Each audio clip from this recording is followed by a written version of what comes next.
এই হইল দেশের পরিস্থিতি। ওস্তাদের মাই শেষ রাইতে ওস্তাদ করেছিল কাম আর শিষ্য বসিয়ে এই দেখেন কি অবস্থা, শরীর চলে না। চলে না, রোদ রোদ তা বাদে গরম ভীমসেনি একেবারে একসাথে। হ্যাঁ কাম কাজ হালকা, বুঝছেন। 4 দিন 5 দিন পর মিল চলে, বৌসা নিয়ে টেনশনে আছি।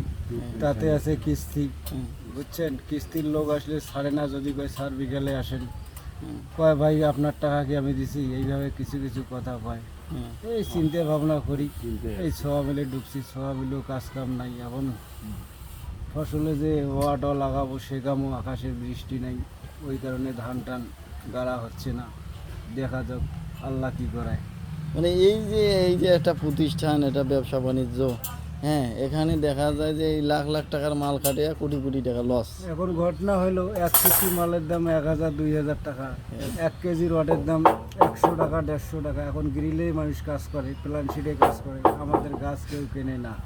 গাছ কেনে না। না না না, কারণ একেবারে হালকা। 1 সিফটি মালের দাম 3000 টাকা, আর একটা দরজা লাগালে 3000 টাকা যায়। এই জন্য কাজ কাম খুব হালকা। এই হলো পরিস্থিতি। দেশের হ্যাঁ। পরিস্থিতি খুব খারাপ। এই যে মিলত মাল নাই, মাল বাকি বেছে তবিল শেষ। বাসি গেছে, আমাদের টেবিল শেষ। হুম, অবস্থা খুব ভয়াবহ খারাপ। হুম। কি করবো? ভাই সাদি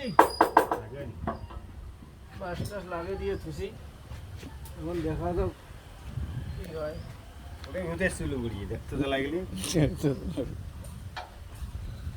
এ ভাই বিরাস, আমাদের একইটা মোবাইল দেশ। কলে টাকা দে, মোবাইল দে আসল ভাই, কলে টাকা দে। টাকা দেয় জানি না চল। 100 টাকা লাগবে। 100 টাকা দেয়। ওই চন্নত বললে বাঘও ঘাস খায়।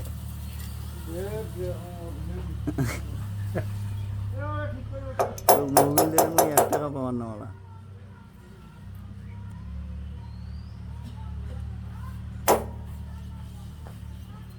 পঞ্চাশ টাকা খেয়ে আসছুম এর। হ্যাঁ বকুলের বেলা ফোন করো। হ্যাঁ ঠিক আছে।